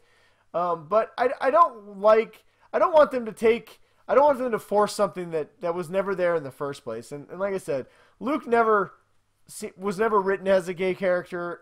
His sexuality in the original trilogy had nothing to do with his storyline. And to be honest, Star Wars isn't really a movie's about people's sexuality. It's about other things. So, yeah. I have no people. Yeah, I have no problem with gay characters in the Star Wars universe. I mean, it's a huge universe. Of course, there's gay people in the Star Wars universe. I have no problem with main characters being gay. I don't care if Poe. We find out that Poe is gay, or Finn. Or even Rey, that's fine. I don't have a problem with that. But to make a character like Luke, who that's never been an issue, to all of a sudden write him as a gay character would definitely seem like they forced the issue when they didn't really need to. So, me personally, I hope that he doesn't come out as a gay character just because that's not really what Luke Skywalker is. I don't think that defines him as a person. I think it's unnecessary. But, I don't know. What are your thoughts on the matter? I think that for a standpoint from Luke, it doesn't make sense. But in the Star Wars universe as a general, I think you'll see it eventually. So yeah, either way, it doesn't fucking matter. It's still Star Wars. Yeah, it's Star Wars. And start using the Force to do weird sex shit, then yeah, it's in the entire 7 movies, there's been 2 relationships, and they both ended badly. I mean, yeah, it's just like there's no good relationships in the Star Wars, and all their relationships are all like I love you, and there's the horrible kiss scene, and then it's over. So yeah, I don't really think sexuality in general has a massive place in the Star Wars universe. I mean, I have no problem with representation for every category of person, but you're not going to see a lot of people all of a sudden start wearing something with deep cleavage. Yeah, and to your point, I would feel the exact same way if they started overly sexualizing it in that way either. Trying to sell TNA, I'd be like, come on, guys, this is Star Wars. I'm taking my kids to see this. I don't want to see TNA. I'll watch Game of Thrones or Black Sails or something. I don't need to. This is not my Star Wars. So I don't know. The answer, I guess, that's our long-winded way of saying, if Luke comes out as gay, is it the end of the world? No, but I just think that personally they don't need to make sexuality a big deal in Star Wars. Mm-hmm. Gay characters, no problem with them. They can be in Star Wars. Straight characters, gay characters, I don't really care.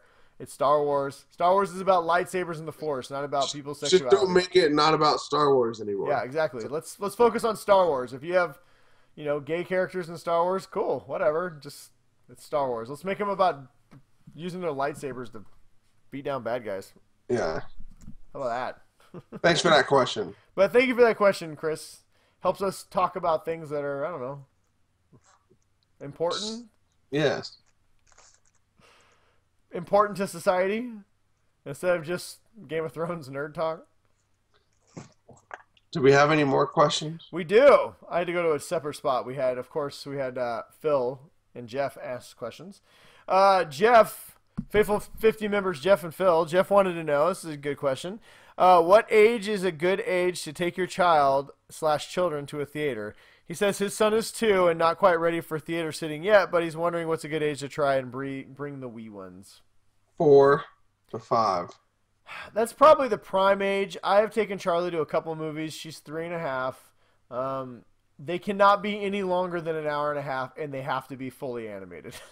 Yeah, that's why I say 4 to 5, because by that time they can sit through a whole movie, and even if it's not a completely animated movie, if it's still kid related, yeah, then I will say 3D does help. It seems to grab their attention a little bit more and makes them a little more interactive. So yeah. Jeff got about 2 years. Yeah, you're in a hard spot, Jeff. It's that point where your kids kind of are interested in what you're watching and they really want to go, but you really want to start taking them. But do yourself a favor, wait, because if you take them now, they'll just run all over the theater. And if you do want to test the waters, go see a movie right before it leaves theater when there's like nobody in the theater but you. Yeah, that would be the way to test it as your son gets older. Yeah, 4 is probably the safest age. Like I said, I've taken my daughter 3.5. She will last an hour and a half. Anything longer than that, nope, out. So there you go. And then lastly, Philip, ever loyal Phil, who now wants to be known as a brigadier general. Not gonna happen, Phil. You haven't done the one requirement, Phil. So let it go. He wants to know, is it just me or does the animated Spider-Man eyes make his mask look more like Deadpool? It does. Well, Phil, a little funny backstory. When they made Deadpool, they basically said, listen, we want a violent version of Spider-Man. and Rob Liefeld made Deadpool. So Deadpool is actually based on Spider-Man, which is why those two look so similar. And which is why when you're at a comic convention and you see someone in a Deadpool costume, you should walk up to them and say, man, that is an awesome Spider-Man costume. They will get so angry. It's not even funny. Yes. He also has a follow-up. He wants to know, does every superhero inherently have an incredible seamstress ability? Since all these guys make their own costumes. Yes. Yes. That's just part of being a superhero. If you didn't do that, then there's the reason why you're not a superhero. That is one of my favorite parts of The Incredibles, is how they explain the superhero costumes, how there's one person who makes them. Yeah, and that lady's, like, awesome. Yeah, she's super good at it. Yeah, I don't know. I've wondered that myself. I respect how they try and show them making the suits, like, going through the process. But it always goes from, like, one step is, like, they make a really terrible costume, and then the next step is, like, this totally super awesome finished version. Yeah. I was like, man, I'm so glad I took that sewing class in 6th grade for home ec. I find that when you're watching movies about people with superpowers, it's better not to ask questions like that and just enjoy it. All right. Well, that's it. Thank you, everyone who submitted a question. We have the best audience. Our Faithful 50 is the strongest there is. Yes. You guys are the GDR army. You guys are the army. Phil is not a general, no matter how much he self-proclaims himself. Self-proclaims himself? I don't know if that's a word. But we appreciate all you guys' participation. It makes it a lot of fun. So thank you once again, and we will have a post up next week. We expect you all to be back for more. Yes. All right. Moving on. We are running long, so we'll make these last couple segments short. Crap or Craptastic? So this week, I pitched to Brian that we should watch Fuller House. That's the news. On Netflix. It's basically there's a rebranding of Full House that everyone knows of from when The you were a 90s. kid growing up in the 80s and early 90s. And if you enjoyed TGIF, and if you don't know what TGIF is, then you are not old enough to watch the show. No. So, but I mean, so I pitched us to watch that. Um, And we did. we Well- did. We watched the first 2 episodes. We didn't watch the complete series because we both started watching it last night because we procrastinated. It was a last minute addition to the show that we decided we wanted to do. Yeah. And we weren't, and to be fairly honest, we weren't sure if we were going to be able to do it this week because, we wanted to give it a fair shake and watch more than 1 or 2 episodes just to see how we felt about it. And honestly, after watching a couple episodes, we're like, all right, let's talk about it. Yeah. And okay, so let's do the first episode. So the first episode is terrible. I'm just going to throw it out there. The first episode is absolutely awful. It was painful to watch at times. The show really tries it. So anybody who hasn't watched it yet, it basically reboots the series in a way that makes sense to the storyline, I guess, but takes it off on a whole new direction. So the original cast members, all the children now are the main stars, and Bob Saget and Jon Stamos and those guys, they're all secondary characters now. They pop in and out occasionally, but I mean they're present on the show, but they've all moved to like Los Angeles and different places, and they moved on with their lives. And this is following the Tanner children, going forward. Minus Michelle, the twins. They make a awful meta joke that was so. The first episode is cringeworthy. The jokes are terrible, and the laugh track and the live audience, man, it's just like it's painful. I'm just like, oh. Yeah, and in the first episode, they were trying really, really hard to hit the nostalgia. Well, they're trying to remind you that this was a show based on a show that you grew up watching. and they very much hammered that over and over and over again. To the point that it was almost unenjoyable at times watching this. Yeah. It was, like I said, it was painful. It gets to a point where they're reenacting stuff that they did from their past, but they did a split screen.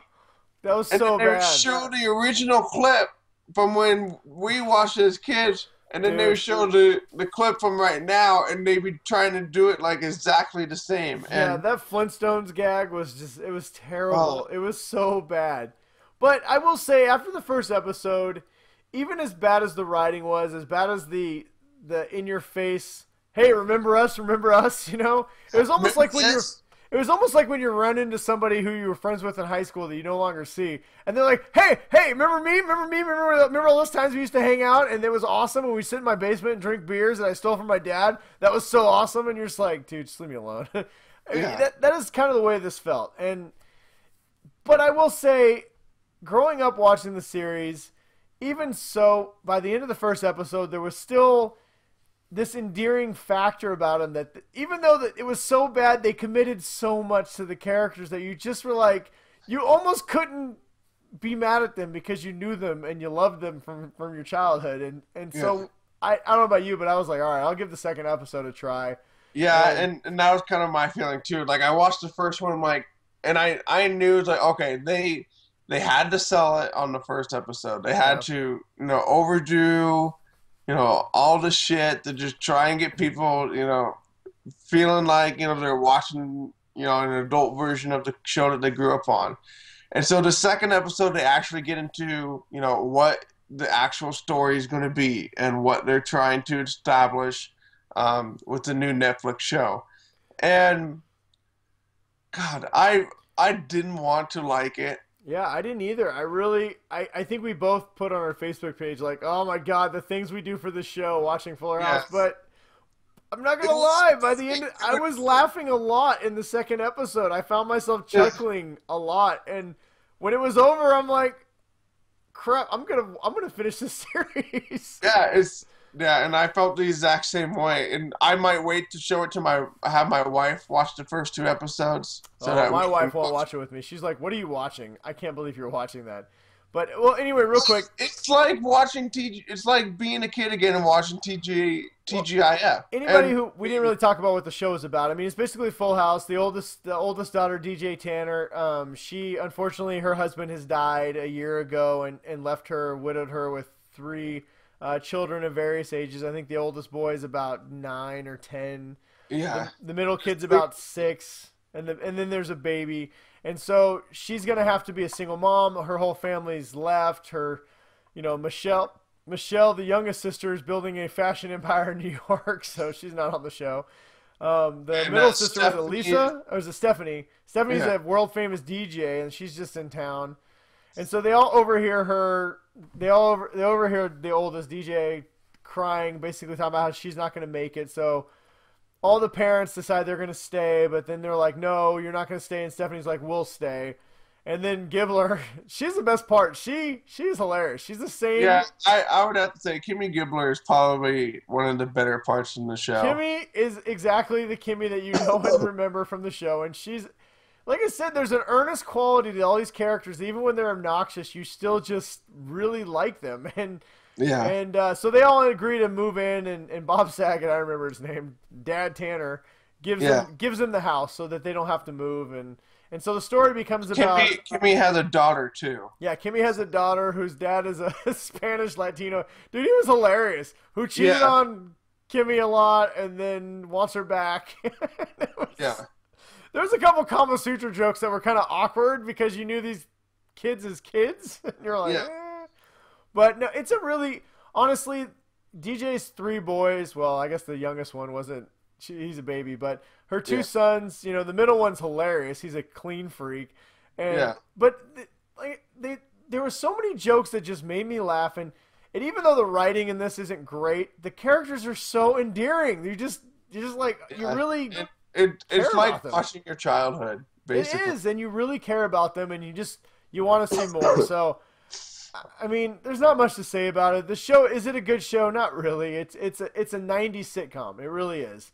With like I said, the laugh track, the live audience, the really bad jokes, the clear setup.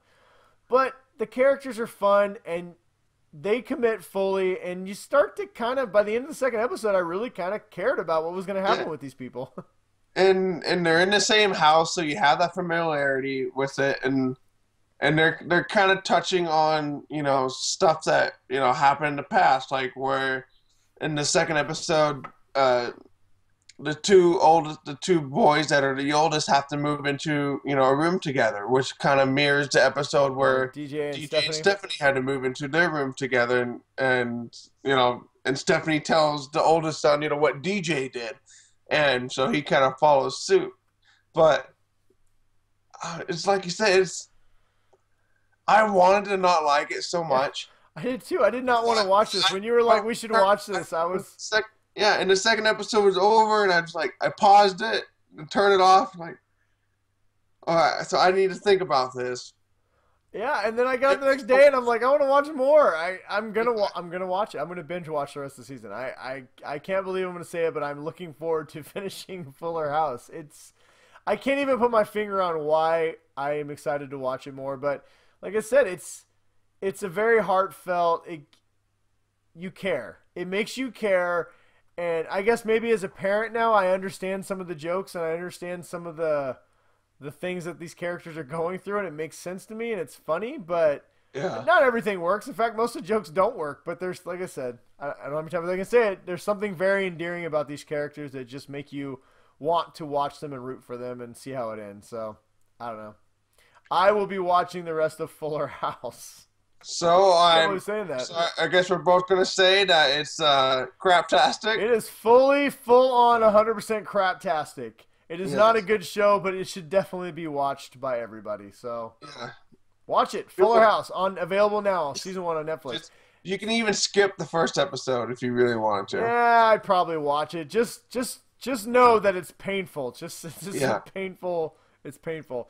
When they all lip sync the Uncle Joey Forever song, I'm just like, oh Jesus. God, it's like so bad. Terrible when it was first written. It was terrible in the 90s, and now it's the same exact song, and you can tell they're all lip syncing it. All right. Anyway, All right, moving on. Last segment. We are way over time, so let's make it fast. Weekly recommendations, what you should or should not waste your time doing. Ryan? I got Warner Brothers Studios sent me the complete series of Forever. It was a show about a guy that every time he died, he would come back to life, but like in the river or the water or something. It was always water related for whatever reason. It only lasted one season, so I'm guessing they really overshot with the title. No, yeah, it's true. But my wife and I really liked it, and Warner Brothers sent it to me to talk about it, so I'm talking about it. And it was a good show. I actually enjoyed it, and I think that if you guys wanted to pick up something that's just the first season, but I mean it's not a complete show, but it's good. So I'm recommending that this week. All right, nice work. Watch What about Forever. you, Brian? Watch Forever. I'm sure it has nothing to do with anything coming up soon. Read my comic book because I'm the Batman and I got a movie coming out. Yes. The Dark Knight Returns, possibly one of the greatest Batman stories ever written by Frank Miller. Who does the art? I think Frank Miller does the art See too. Batman punch Superman in the face. Yeah, I'm gonna see if I can find it. If you did not know, Batman and Superman have an upcoming movie coming out very soon, and it's a lot based on this comic book. In fact, if you look right there, look at that. Armored Batman punching Superman in the face. So, if you have not read this comic, I highly recommend you read it. The movie is not completely based on this, but it is definitely loosely based on this comic book. And like I said, it is one of the best comic books ever written, and it's definitely one of the best Batman stories ever written, in my opinion. So, Batman Dark Knight, you can get it on Amazon for $12.95. Yes, that's all there's to say. It is awesome. I agree with you, and I highly recommend that. So, especially read it. It's an older book. It's been out for a long time, but I definitely recommend reading it before you go watch the Batman versus Superman movie, which is going to be epic. Woo! All right. Ryan, before we leave, why don't you tell everybody where they can find us? Well, let's see. Let me clear my throat. We are on Facebook at Geek Dad Report. We are on Twitter at the Geek Dad Report. We are on watchplayread.com. You can also find us on podhell.com and now on iTunes as well. All as the Geek Dad Report because we report Geek Dad stuff and we're awesome. YouTube. We're always on YouTube. Yeah, we're on YouTube. We got our own Geek Dad Report. Brian is Brian West 53 on Twitter. I'm Big Bruiser on Twitter. We got billboards in LA. We do too. We put one billboard in the ocean for fish to see. Way underwater. Yeah. Scuba diving. So it was more for like Aquaman, just kind of like crossing our fingers. Highly discounted. Yeah. So. But to Ryan's point, you can find us everywhere. Please like us, subscribe, leave us a 5-star rating on iTunes if you love our show. If you don't, feel free to leave us a 4.5-star rating. Yeah, nothing lower than a 4.5. Yeah, I mean, but follow us, friend us, do all the fun things you can do on social media. Yeah, and we will interact with you. We love talking to people, and we have a very active social network. Yes. And we have some amazing people in the Faithful 50 and the Geek Dad Army. And you guys know who you are. We love you all. But for new people, you guys can join our army, and it's amazing. It's a lot of fun. And it's exciting. Talk to the GDR Faithful 50, make a new friend. Yeah, exactly. And like I said earlier, thank you, everybody, for being with us for an entire year. Time has flied. It's crazy. It's been a year. And hopefully the next year has a lot of cool things coming and a lot of big things planned. And hopefully in a year we'll be super famous. Because, at our current subscriber rate, we will be able to quit our jobs in 182 years. So it's something to look forward to. Yeah, we're going to be top hats and monocles really soon. So. Yeah, but honestly, even if we don't make it famous, which we will, but if we don't and we can't quit our jobs, we still love that you guys come back every single week. So thank you for joining us for an entire year. And we got big things planned, people. Here's to another year. I was going to get like a party hat and party poppers, but Stuff is happening. Stuff is happening. At least for now. Yes. All right, well, that's all we got, unless you got something, Ryan. No, I need to go to bed. Yeah, me too. All right, everybody. Until next week, keep on doing what you do and be awesome. Be awesome.